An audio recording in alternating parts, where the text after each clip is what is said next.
everyone, and welcome to episode 10 of the Pound for Pound show. You joined us for a special episode today. We're really excited. So, as always, I am Philip. Joining me today is Russ and Ben to not only drop some MMA knowledge on you, but it's a celebration for the new year. We're going to recap 2020, and we are going to host the first annual Poundy Award show. So Ben, get one of those awards up there so people can see what they're going to be getting. Look at that. That's nice right there. The Poundy. Yeah, I think before long, that's the gold that people are going to be going after. They're not going to be concerned about belts anymore. They're going to be concerned about winning them a Poundy. So look at that boy. Come on now. Yeah. Pay your respect to the Poundy. I'm putting it over big time. Like I told you, I think, pretty soon they'll be handing those out. They're like a lifetime achievement award. Like maybe that'll be the award that gets Khabib GSP to happen.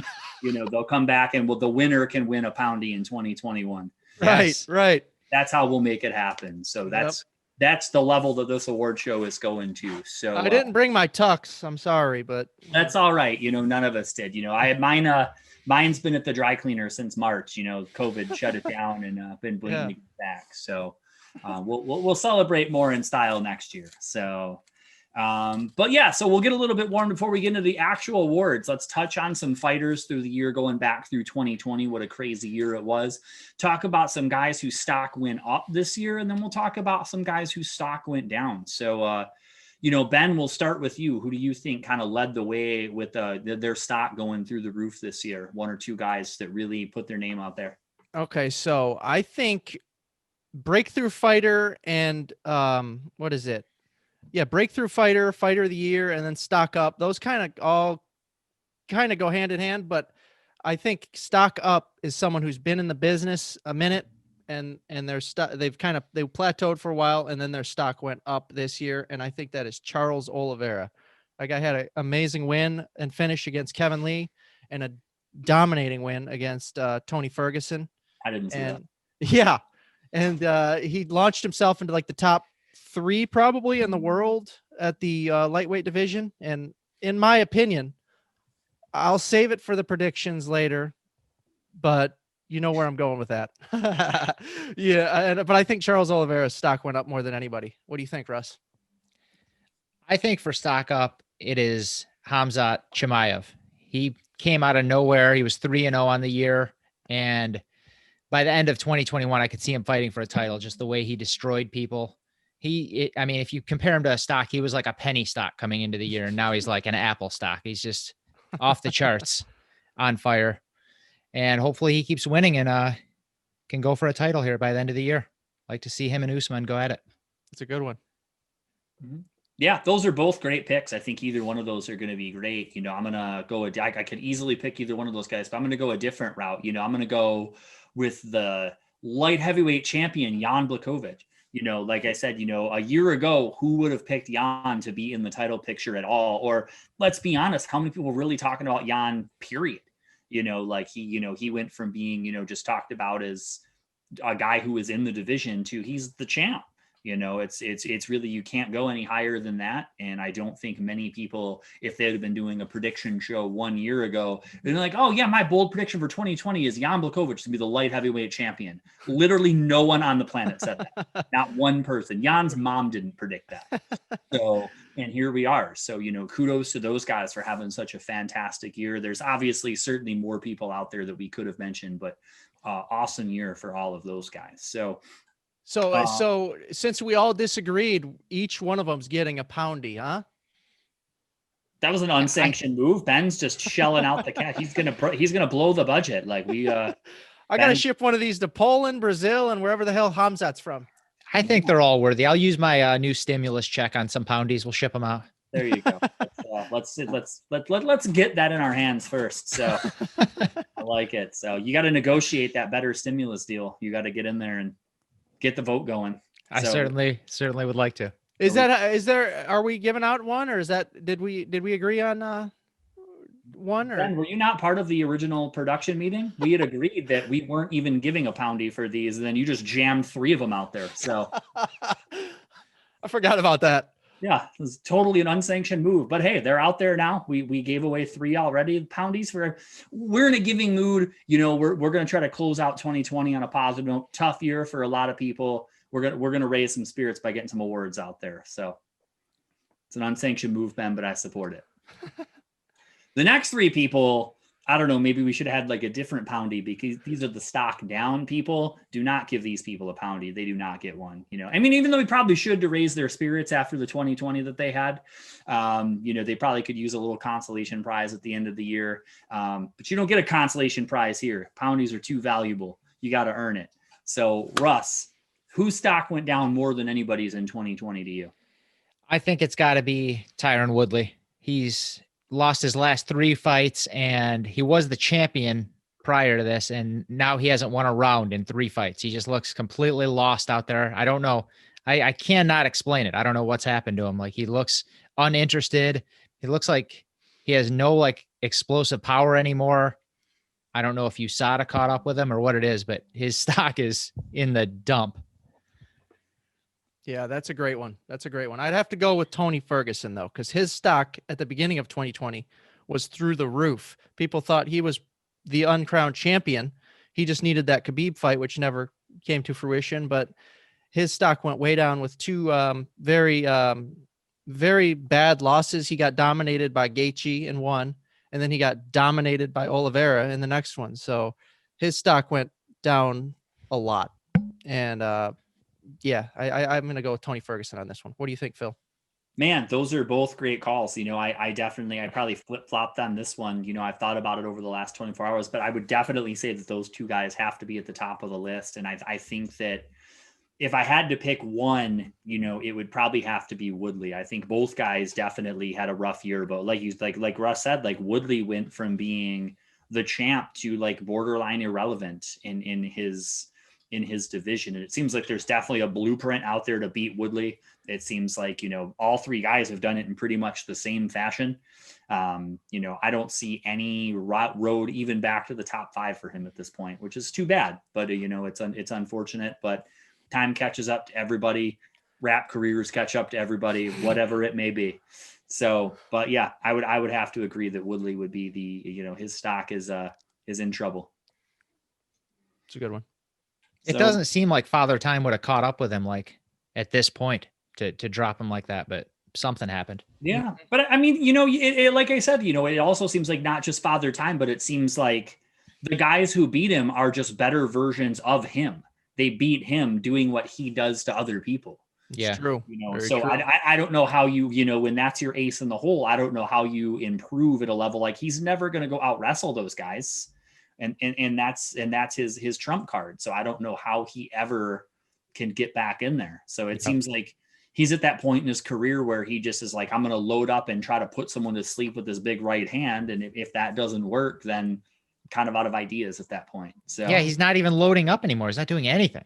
Yeah. It's been a very, at least Tony Ferguson, like, as much as his stock dropped, I'm still very interested in seeing his fights. Like Woodley, same. I don't need to see him again. Like, that's same. Agreed. In fairness, you've been saying, you said that when he was the champ though. So that's true. I want to see him even less now. Oh, good stuff. Well, let's get into some Poundy awards. So now that we've talked about who had great years, and we got some interesting ones on here. We've got the usual suspects on here. So first one, we'll talk about MMA Personality of the Year. There were a lot of people who went out and, in an interesting year where a lot of the time you couldn't fight. You were trapped in a particular country. You couldn't do a lot. So you had to do, different means to get yourself out there in the world. A lot of people we could definitely talk to. Ben, I will let you reveal who we decided the winner on this one was.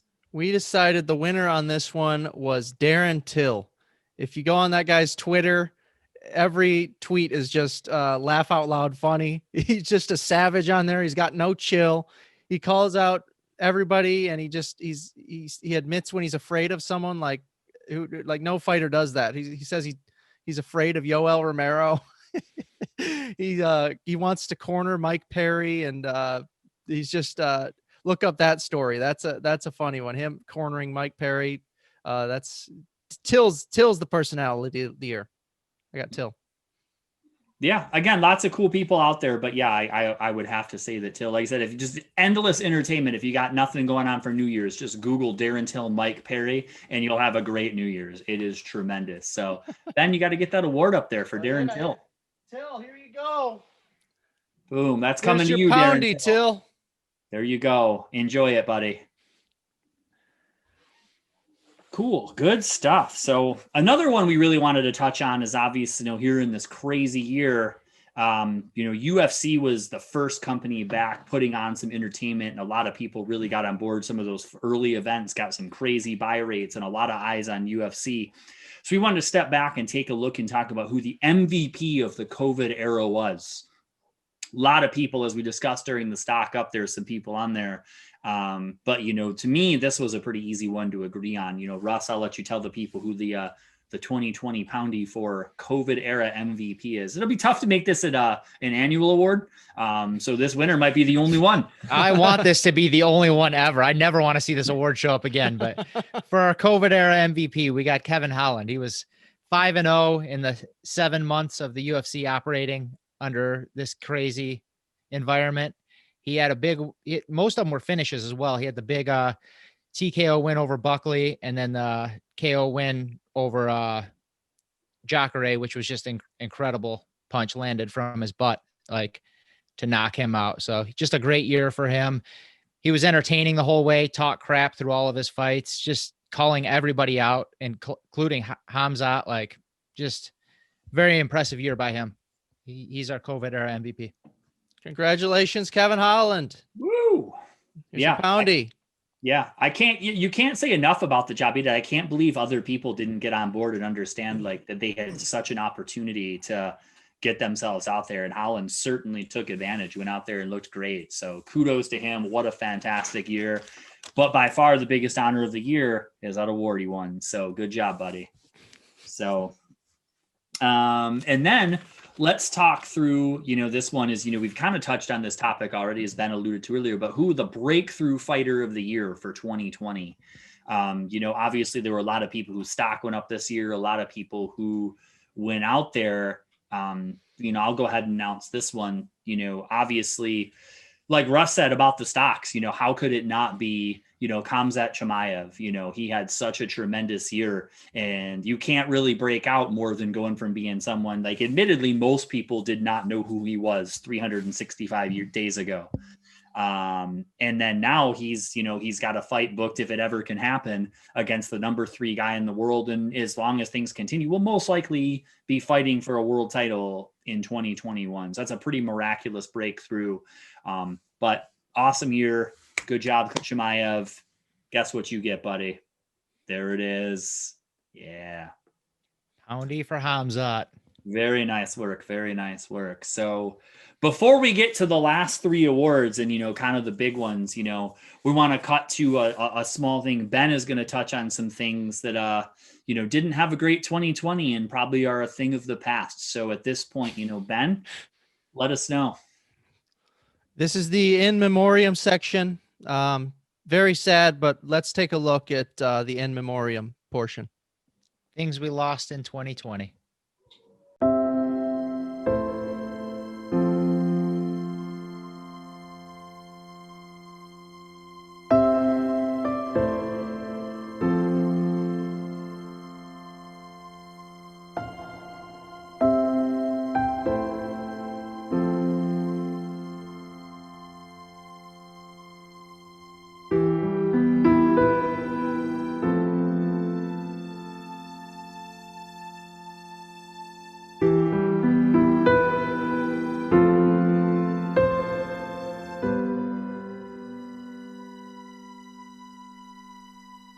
All right, everybody. I know that was tough to get through, but we will miss those things dearly, but they'll always be in our hearts. So, but with that being said, let's get to the final 3 poundies, and these ones are the biggies. So we're going to go through and we're going to announce the top 3 here. We couldn't always agree 100%, but we talked back and forth, and we came to science went into it, a lot of hard debate, hard numbers, and we came up with the ultimate list of the top 3 in these 3 categories. So the first one here I will go through the list. I'll let you guys comment on each briefly before we announce the winner. So we're going to talk about KO of the year. Coming in number 3 was the Kevin Holland knockout of Jacare. Ben, why don't you walk us through that one real quick and what your thoughts were? Yeah, we'd never seen a knockout like that before. Off his back, transitioning to getting up and just knocking Jacare dead from his back, basically, and then continuing to beat his face in until the ref stepped in. It was the first knockout of its kind, and it deserves to be on the list for sure. Cool. Awesome. Number 2, and this one, kind of went back a ways. I hope it didn't sneak under the radar too much, but an absolute buzzer beater to say the least. The runner up to KO of the year was Cody Garbrandt with a brutal knockout. Russ, why don't you rewind the clock a little bit and tell us about that one and what you thought? Just an insane knockout. It's good to see Cody come back and get a win. He had a couple losses coming into it, and then I think it was pretty close to an even line against the Sun Tzu, and he just killed him with a right hook out of like nowhere. I can't say out of nowhere. It was from like his lower hip, like unbelievable where he threw that from, and just everything behind it killed him. At the buzzer too. Yeah, just a great finish. He knew it was over. Yeah. He reached back to like last Tuesday for that one and came back. And a Sun's out might still be out. Yeah. So it was violent. So it's a great one. Mm-hmm. But the moment is here. It's hard to be suspenseful because I don't know of any list in the world where this isn't going to be number 1, but the Poundy for the best KO of 2020 has got to go to the ninja spin kick from Buckley. How could it not? What an awesome knockout. So Ben, get that award up there, and then each one of you guys can touch on that one real quick. I don't know really how much there is to say at this point. I don't know if there's certainly anyone watching the show has seen it at this point, I would think. So, but I mean, it definitely deserves a quick recap. So Ben and Russ, you guys touch on that real quick. What you thought maybe how you felt when you saw it. Russ, go ahead. My mind was blown. I don't even remember anybody really even trying it when they got a kick caught like that to jump and spin like that. And then for it to land so flush and knock him out, just unbelievable. I was actually watching SportsCenter last night and they were playing the top 10 plays of 2020 in all of sports. And that was number 2 in all of sports. That's how amazing that KO was. It's just insane. I think it's the first time we've ever seen it and might be the last time. I'm sure we'll see some people try it, but for everything to go that perfectly. Right. For him to just like go into rigor mortis immediately and just drop dead. God, awesome KO. Yeah, it was incredible, wasn't it? It was literally a Tekken move. Like I've seen that move in Tekken. They catch the kick and spin and it landed so flush. And the guy stood there like just dead standing and for like 4 seconds. And then he dropped. It was like something out of a movie. It was absolutely incredible. And there's no knockout that deserves the Poundy more than that knockout. Undebatable. Yeah. It reminds me, the only thing I could even compare it to, it was the Showtime kick. Like that was something that people who didn't even watch fights talked about that. And the same with this, like, it was like, oh my God, did you see that guy who did that thing last night? It was crazy. So, it really transcended and definitely was an awesome finish. So congratulations, Buckley. Enjoy your Poundy, my friend. Yeah, that was the most hands down easy trophy to hand out. Like that was unanimous across the world. Number 1 KO. Yeah, I don't know. Yeah, I will be shocked if any list anywhere has anything different. So, I mean, it was even that post fight, even Holland said, nope, Buckley can have that one. So yeah, it's too good. Yeah. So good stuff. So this one is always exciting and debatable. It's always fun. Thankfully, some people went back and really went all out to entertain in 2020. So there were some great fights throughout the year. It's tough to narrow this one down because so many good fights you could really talk about. We could have had a whole show just talking about the top fights of 2020, but we've narrowed it down to the top 3. Science tells us these were the best 3 fights of the year. So number 3 goes to Dustin Poirier, Dan Hooker, an absolute, what was it, Ben? Banger. There it is. An excellent fight by both guys. Super close. Both dudes showed a ton of heart and took a ton of damage. I don't know what to say about it, guys. Anything you guys wanted to add to that?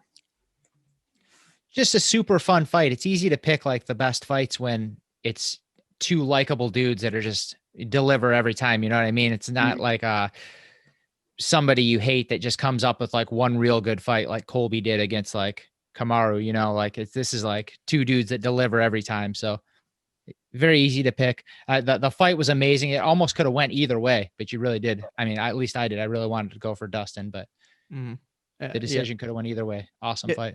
Yep. They both stood there and just traded the whole time for, what was it, 3 or 5 rounds? I think it was just 3, I think, for some reason. I don't remember, but they traded the entire time.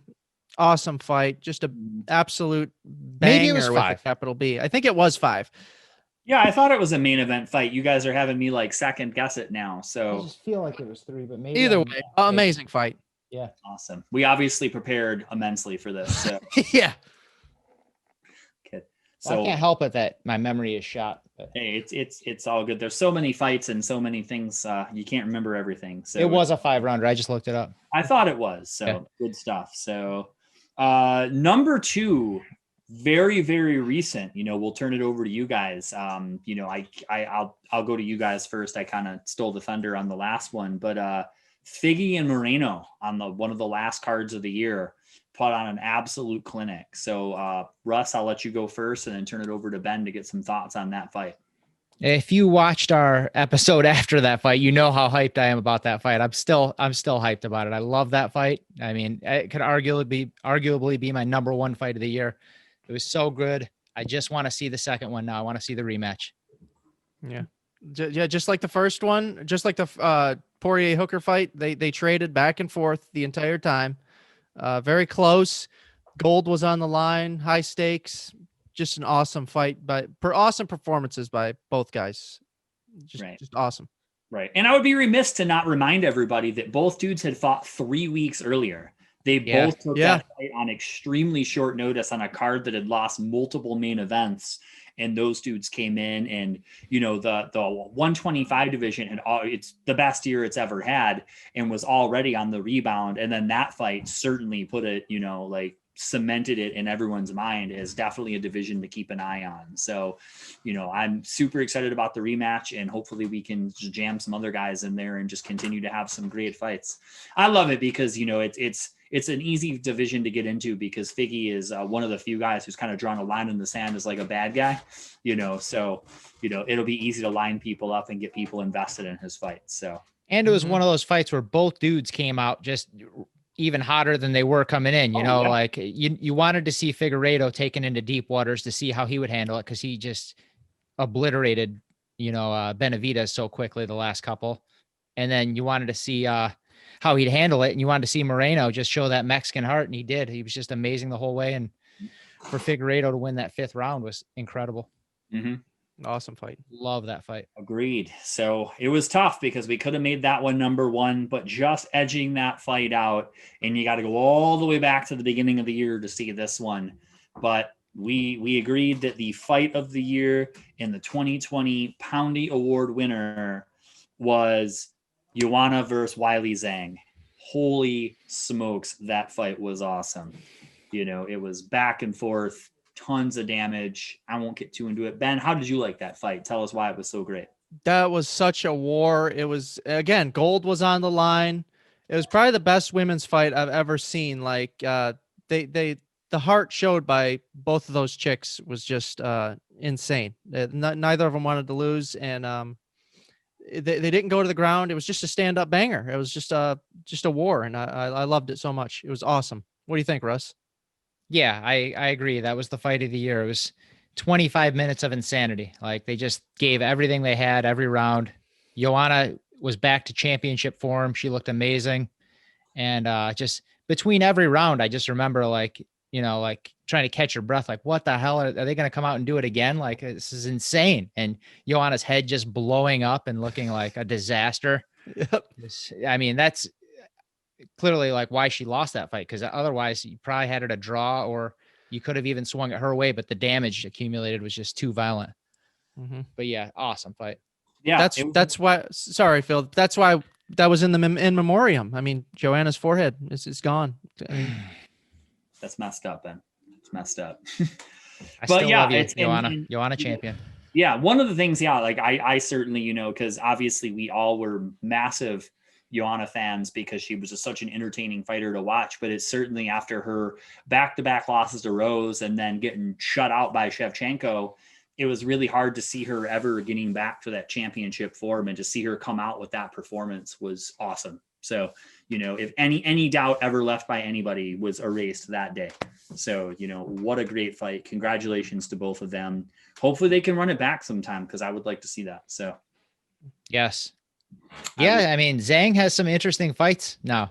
She could have that rematch, and the Rose fight is out there. Mhm. Looks very interesting. yeah. And then Andrade is right there too, right? Is Andrade against Andrade Shevchenko? went to 125. Oh, yeah, because okay. remember, she's going to Who fight. else? I thought there was one more opponent for Zhang, but maybe that's the two I was thinking of. I think those are the two at the top of the list. And I mean, obviously Andrade could move back down, but I think, that she's a couple fights away from a title fight, because with the back-to-back losses, debate if she lost that last fight, but that's for another show, another time. Right.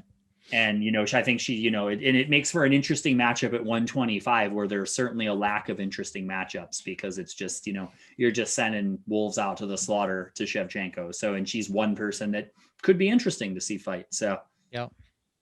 So yeah, lots of good fights in both of those divisions we can make. So excited. Hopefully we'll see, and we'll get into that very soon. We've got lots to talk about for 2021, but the final award of the year, the last Poundy we're handing out for 365 days until next year, is going to be for Fighter of the Year. Again, very tough. A lot of people really, you could have been on this list, could have been there. Some guys we had to leave off that, could be honorable mentions, but we don't want the show to be 4 hours. We can't talk about everybody. So we'll get into the top three. Number 3, Khamzat Chimaev. So Russ, let us know why he made the list over so many other people. Well, as we mentioned in his stock being up as, more than ever, he came out of nowhere. We hadn't even seen him, he shows up and immediately we take notice because we see the Dagestani beard. We think like, oh, this guy could be dangerous, because they all are that have the beard. It's just some sort of cheat code. And then he comes out and destroys one dude after another. Just, looked amazing.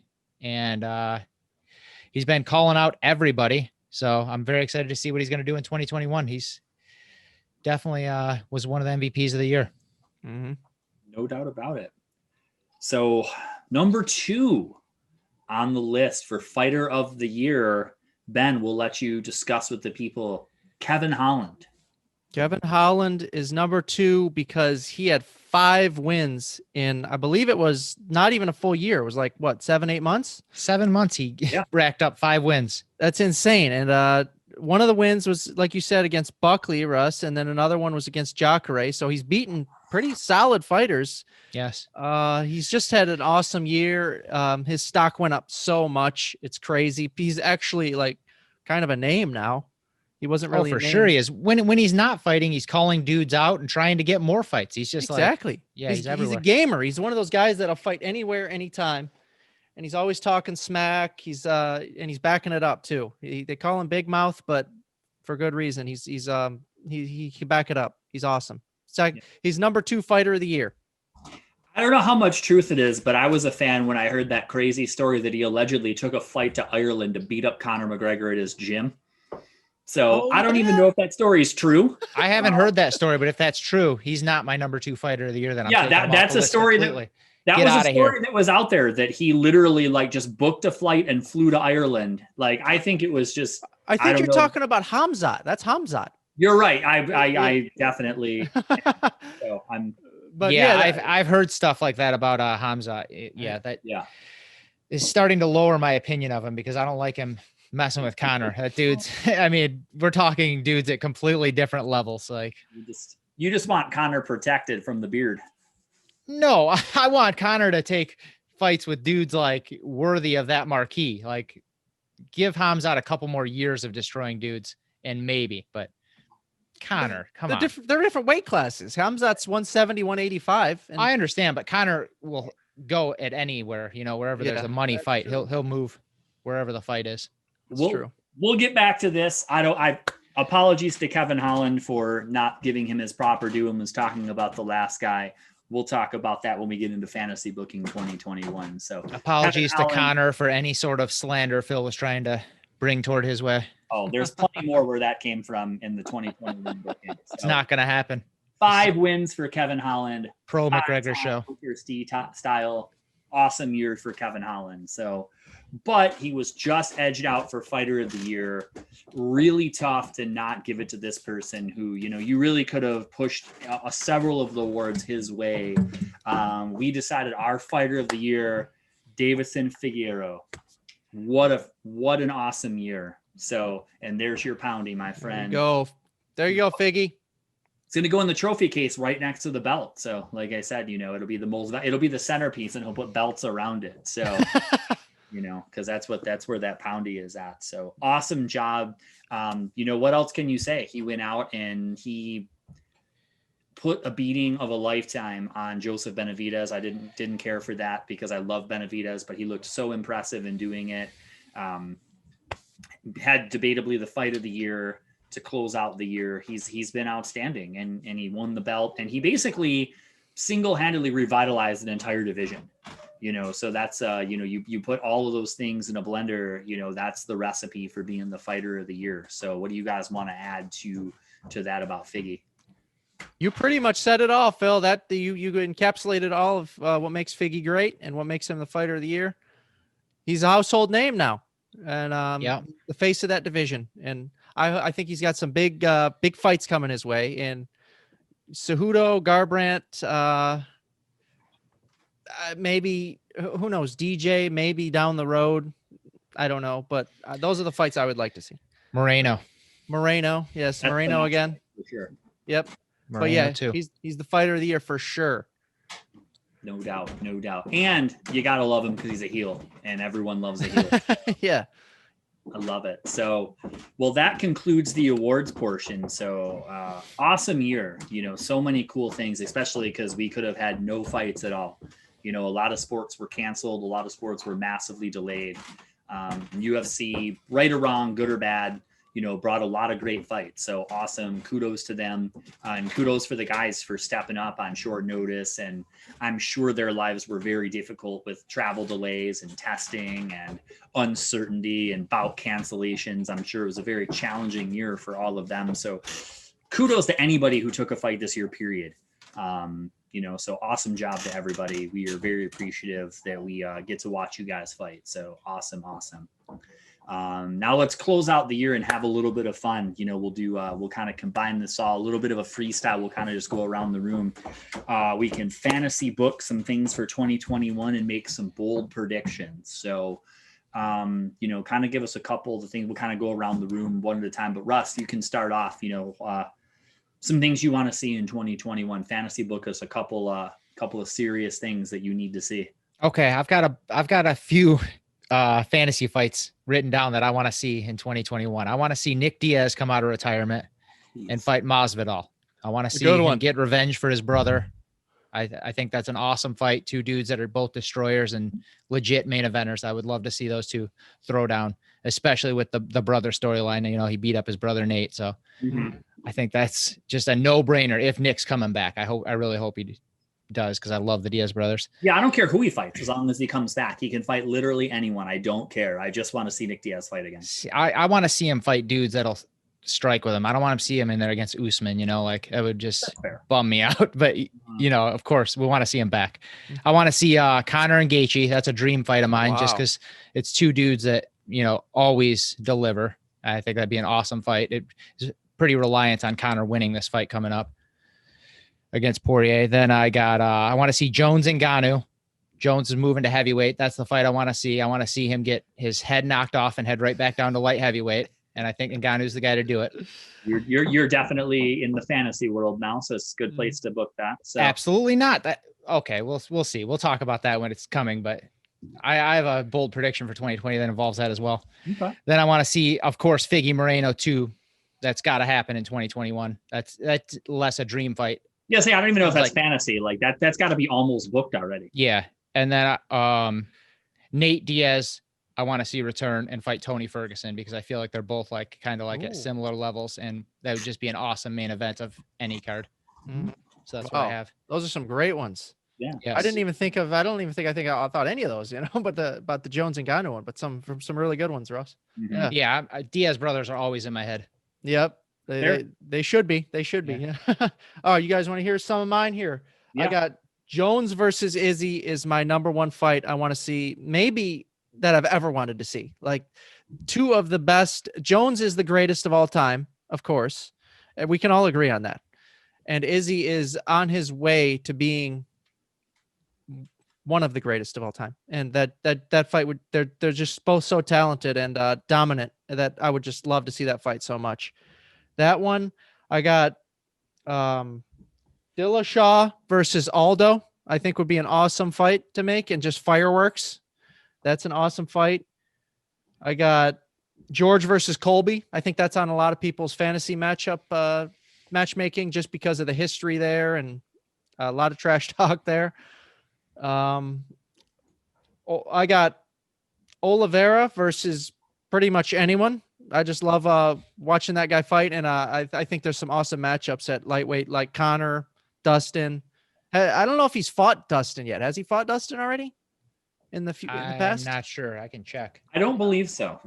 And then also I got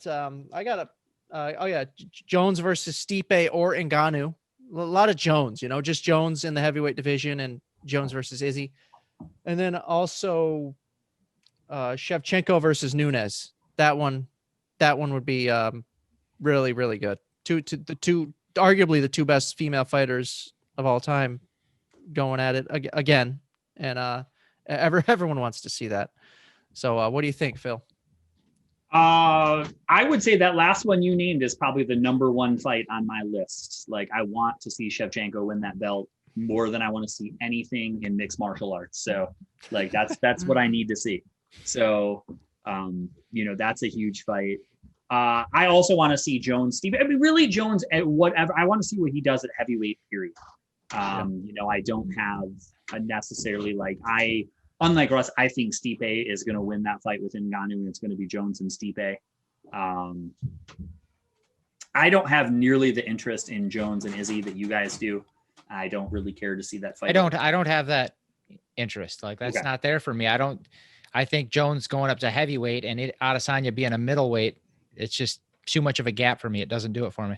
I don't want to see Izzy fail in any way. I want to see him continue to dominate. And I think that he's a natural middleweight. I just don't think it's a good move. Yeah, I tend to agree. Like, and again, trying to be unbiased because I'm not a fan. Like, there is the small part of me that wants to see that fight because I want to see the Jones rip his arm literally off his body like he said he would. A part of me wants to see that. But yeah, I just don't think it's a good matchup. I think it's, like I said, it's one of those, people want to see it until they see it. And they're like, oh, now I know why they didn't book that fight. So, I think those are good. 155, the possibilities are endless. There's so many different things I want to see. I want to see some type of reasonable conclusion. I want to find out what's going to happen with the belt. And I want to see some of those matchups. I want to see what they end up doing with Chandler. I want to see where everybody kind of fits in and, kind of what they're going to do. There's a lot of different routes they could go. So we'll have to see what happens with that. I'm very excited to see the return of Dillashaw. I don't know that I want to see him fight Aldo, and I tread lightly. I don't want to say anything negative about Aldo because I love him, but I don't know that I want to see that fight because I think TJ is a killer, and I think TJ should come back and be very much in the title picture because that's where he belongs. That's what I want to see. Want him right in there against Jan? Yeah, maybe one fight before that because it's hard to serve a 2-year suspension and get handed. Only Jones gets that treatment. You don't get to be suspended for 2 years and just walk right into a title fight. So Aldo just came off that win against Vera, so that's sick. I agree. Yeah. And I'm not, again, never will I disrespect Aldo, but I just don't think that's a great matchup. I wouldn't want Aldo to be the guy that TJ comes back in and beats up to get a title shot. There's plenty of other guys at 135 that can serve that purpose. So you just don't want it because you're an Aldo fan. But yes. As a fight fan, that would be fireworks, that fight. Oh, it'd be an awesome fight. Yeah. But yeah, I just, like I said, I just want, and it's probably unfair because, like one of those guys who's only 34, but he has so many fighter miles on him. Like, I don't know that I want to see him. Like, I mean, ultimately, yes, like in my mind, like I want to see him like be the champ again would be the best. Do I realistically think that that's in the cards? Probably not. I hope so.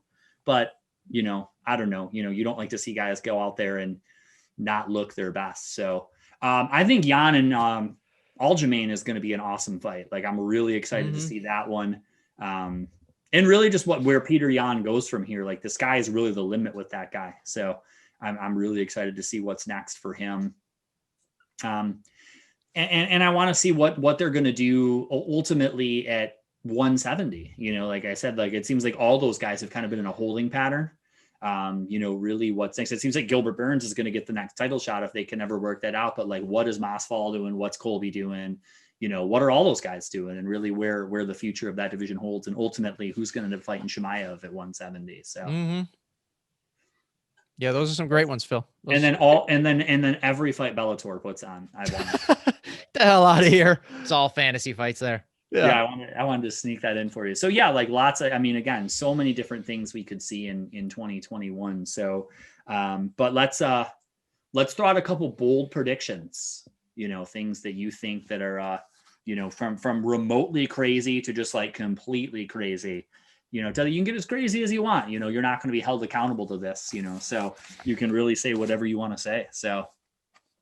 Okay, I got a few written down here. I don't think I've got anything too insane, but some stuff you'll disagree with. I number one bold prediction for 2021 is I don't think John Jones is going to succeed at heavyweight. I think he's going to go up there, take one, maybe two losses. If it's against Ngannou or Stipe, it might be violent KOs, and he might head right back down to light heavyweight. I think it's going to be a failed experiment and go back down to the division where he belongs. He's not a heavyweight.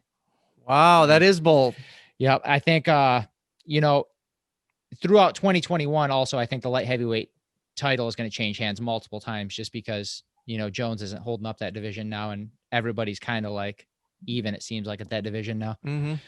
Another one I have is we seen Habib and Cejudo retire in 2020 just based on like their domination and kind of like I don't know if it was a lack of interest in the sport or whatever it is, but they're kind of like semi-retired. They're still talking about like coming back and everything. I think we might see something similar happen in 2021 with Nunez and Stipe, just because Stipe is semi-retired now. Like, I don't know, that dude fights like once a year, and Nunez just has locked down that division. She just kills everybody. It's so one-sided. I could see her kind of like stepping away for a little bit and maybe like hopping on social media and talking some crap every once in a while, similar to like how Cejudo does. But I'd agree. I could see that happening.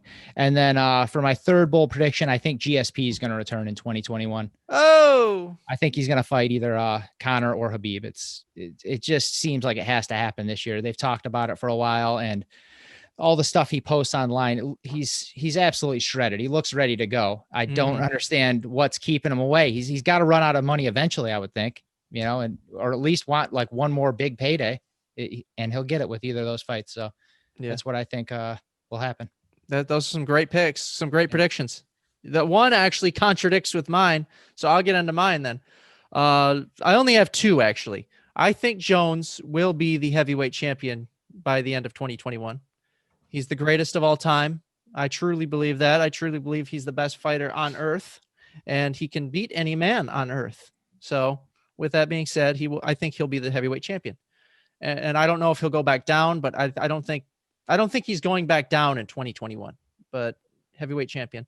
And then my second bold prediction is that Charles Oliveira will be the champion at lightweight in 2021. I just think he's that good. The sky's the limit for that guy. That he's so well-rounded, and he's been dominant in his last two fights against top elite level competition. Those are my two bold predictions. Only two? The whole year? Yeah. John Jones isn't just going down. Like, he's going down first to kiss the mat, and then he's going back down to his light heavyweight division where he belongs. Like, he's not taking those shots that he took at light heavyweight to those guys. I can't wait to see it. I'm going to go streaking down the streets when that dude gets knocked out. But the thing is, I feel the same way as you. I'm not really a fan of John Jones, like him as a person, but as a fighter, he's just incredible. And I don't know. I just think I think he's gonna fight really smart. But we all know his fight intelligence is super high. His actual intelligence outside the cage is not very high at all, but his fight intelligence is very high. And I think he's gonna fight a different style at heavyweight, and he's gonna get the wins. And we'll see what he does when Francis blitzes him like he did against yeah. Well, you blitz John Rosenstruck. Jones like that, and John Jones is going to be smart about it. He's not going to be like Rosenstruck and just take, just like try and dodge it. Or, it's like, try being smart when Francis is blitzing you. You just panic. It's over. I can't wait to see it. It's going to be a glorious moment. Yeah. So we'll start with John Jones. I feel bad saying this, but I feel like John Jones, and I know because like other people have said this, like I feel like his best days are probably behind him. Just because the way he's looked in his last couple of fights, like he has not been the dominant fighter he was. And I think it's a unique skill set. Now, that being said, I think his heavyweight future is going to be very dependent on where he goes. Like and again, if he fights Stipe, I think he's got a lot of problems. If he fights Francis, I don't think Francis is a very challenging fight for John Jones. I think that's the perfect fight for John Jones because I think he just takes Francis. This is the same thing Stipe did to him, my opinion. Obviously, Francis always has the great equalizer in any fight. I don't care who you are. And to Russ's point, John Jones has certainly never been hit like that. If Francis tees off on him one time, it could be a very different story. But John is notoriously hard to hit. So, I don't know that that's going to happen. So, but again, I also don't think we're going to see that fight because I think Stipe is going to take care of business when he comes out of semi-retirement. So, and wins that fight. Some other bold predictions. I think there's going to be a lot of title changes in 2021. Not that we don't have great champions right now. I just think that a lot of things are changing and there's so many great up and comers and people who are like viewed as like almost invincible. Like I see a lot of those people losing. Like I don't see Usman being the champion at the end of 2021. And not that Usman isn't great. Like I think that dude probably because he has a reputation of not being the most entertaining fighter, probably people sleep on his skills a little bit. I just think it's hard to be the champion in a division that's that good and stay at the top, and I think that's going to happen a lot throughout the company. I think up and down the cards, we're going to see that. Well, if you had to pick a fighter at welterweight, who would you say? Man, that's tough because how they're gonna book those fights and as often as fights get canceled. But I wouldn't be surprised if Khamzat was the champion a year from now because that dude is just a killer. Yeah. But again, that could I wouldn't be surprised if a guy like Leon Edwards was up there. Yeah. Like I really think whoever wins that fight is in line for the next shot. I wouldn't be surprised if Gilbert Burns wins that fight. Like it's been so long since I've seen Gilbert's been so good. Mm-hmm. He's been really tough to see. And I think, when you start throwing all those challenges at a guy, it's really hard to stay at the top. That's just my viewpoint on things. Unless of course, like Russ said, you take the Stipe route. If you just don't fight, then you can keep your belt. Exactly. You don't have to. And I love Stipe, but that is, how little we see him is definitely frustrating to me. It borders on holding up a division when you fight as often as he does. So mm-hmm. He rarely fights and it's rarely even talked about. Like they don't talk about like even like booking him. It's just like he's gone. And then it's like, we'll see him like sometime like 8 months from now. It's like get in there. In my opinion, traditionally heavyweights are always kind of like that. He might be an extreme example, but like heavyweights aren't out there banging out 4 title defenses a year. Yeah, true. Yeah. So I'd like to see a little bit more activity. No, I agreed. Ben, you were going to say something? Yeah, I don't think his relationship with UFC is like that great in the first place. You know what I mean? I just don't see that. That's probably fair. But again, it's one of those things like you start and then he comes back and he fights and you're like, oh my God, because like how great was he in that third DC fight? Like he was in the best shape of his career. And it was, I wouldn't say like one-sided, but he was clearly pretty far ahead. And yeah, I don't know that, people expected that after their first 2 fights to see how great he looked. So, like if they, like when he's in that type of shape, I think he's a real problem for anybody, whether it's Jones, whether it's Francis, whether it's anybody. Agreed. Oh yeah, he's great. Stipe is one of the goats at heavyweight. I'd say top 2. Yeah. Him and Yeah. Fedor. Yeah. No doubt. So, I was trying to think of like a super off the wall, crazy bold prediction, and I don't know that I necessarily have one. So, it's really tough to make bold predictions when everything is so in limbo because of the state of the world and how often fights change and everything like that. It's certainly tough, but yeah, I don't think I think we'll probably see Henry Cejudo fight in 2021. He just talks too much, and I think there's enough going on in the UFC between super fights and new people in his divisions that he's been away long enough. It's if he stays away too much longer, he starts to become not as relevant. Mhm. So he's got to do something to stay in the mix, and he's a guy who obviously likes to stay in the mix. He's not content to just go retire like a GSP or something like that. Yep. Agreed. I Yeah, I'd think agree with him that. and Habib will both be back. I think they're both like semi-retired. It does. Most fighters what are, does Khabib come back Mhm. for? Do you think he just comes back to defend his belt, or do you think they crown a new champion, then he comes back to be like, that's my belt, and he fights them? Or do you think they got to get him a super fight? Do you think it's GSP or nothing? I think he'd come back for a Conor fight. I know, despite what he says, I think he would if Conor won like real decisively against Dustin.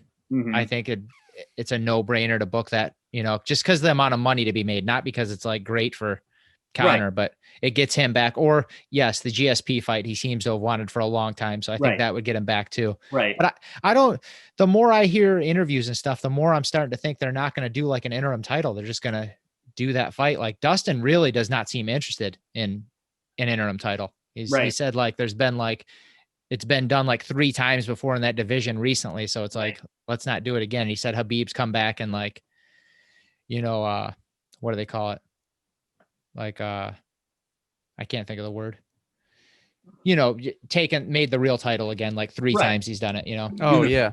Unified. Unified. That was the word I was looking for. My Yes. brain shut off. It happens. So which is very fair. And I bet, and again, and like, obviously I think, with all the interviews and stuff they've done, I think it's fair. And I think it's right to give Khabib X amount of time, but at some point you got to make a decision. Like if you're retired, send us our belt back so we can have a title fight, or don't, if you're going to keep the belt, then let's start talking about, hey, we'll have like a little 4-man deal and whoever comes out of it can be the next contender. But you either you're the champ or you're not, it Right. both. And the fact that they, haven't stripped him of the belt is something. But yeah, I would, and we've talked about it before, like if he doesn't come back, or he's not coming back soon, I would like to see them do something more than just be like, hey, these are the next 2 guys, let them fight for the title.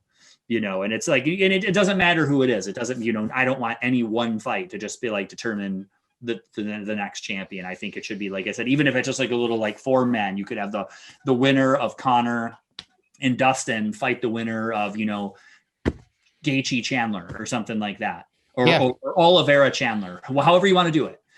Like I said, but just have a little bit more than just like, hey, you guys were going to fight anyway. Let's make it for a title. Like that just seems like it's kind of a scam. Chandler's booked against Hooker. You heard that? Oh yeah, I did. They did just book that. So that's a sweet fight. So you could do Gaethje Oliveira. Winner of that fights winner of Conor Dustin. Boom. Yeah, could do that too. Yeah, there's a lot of options out there. So, and so as many cards as they run now, they could easily do like a tournament like that and set it up, Oh yeah. 100%.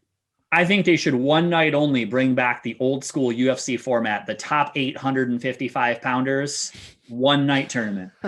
God, that'd be so awesome. That'd be Or amazing. do it like old school Pride where they have like a 8-man or whatever tournament and then do like the final 2 rounds the same night. That would be so like a total elimination tournament. Oh, That'd be the Jesus. best. Yeah.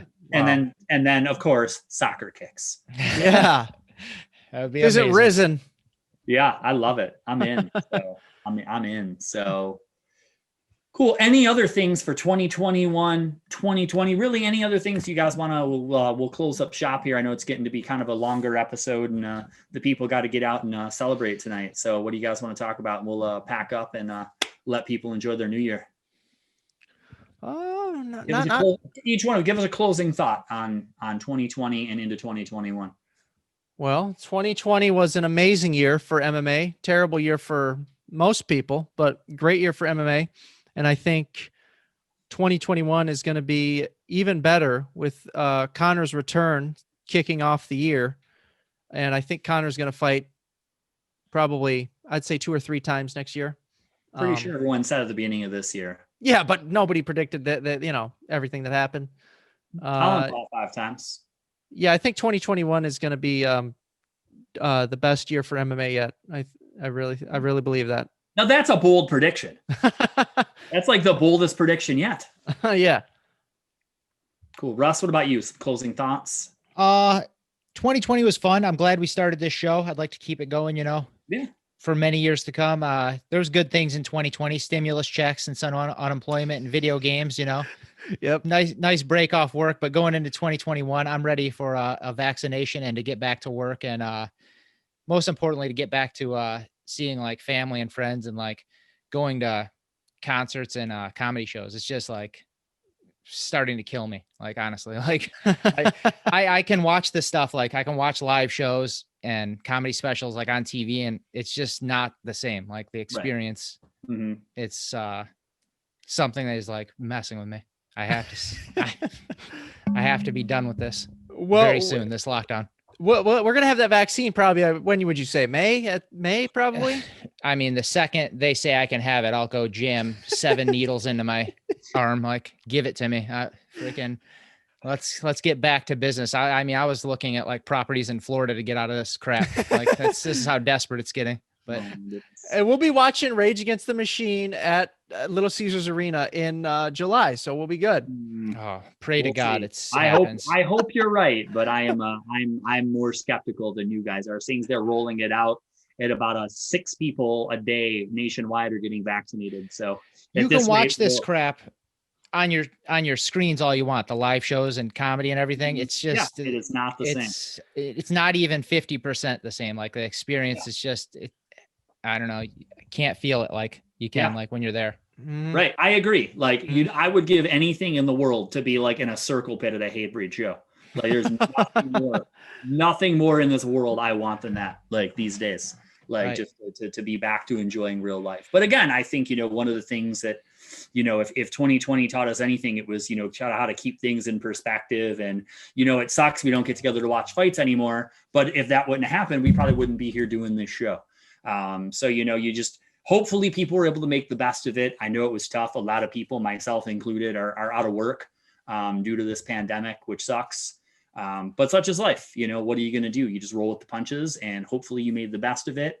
And again, like I said, you know, I would be, you know, since this is an MMA show, I would, you know, be remiss, like I said earlier, just to be very thankful that these fighters and fight companies go out and put on these events and go to the links that they do, you know, basically for our entertainment. So, you know, a huge hats off to them, regardless if you agree, disagree with how they did it, whatever, it doesn't really matter. The fact that these guys are willing to do that is freaking awesome and just speaks to what freaking warriors they all really are. So thank you guys for putting on an awesome year. And hopefully Ben is right, and 2021 is the best year ever.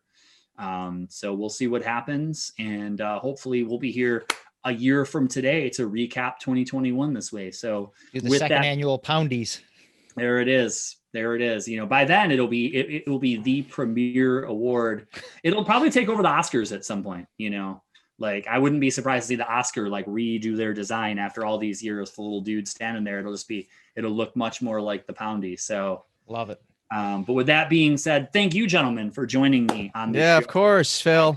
Happy New Year, guys. Happy New Year. Happy New Year.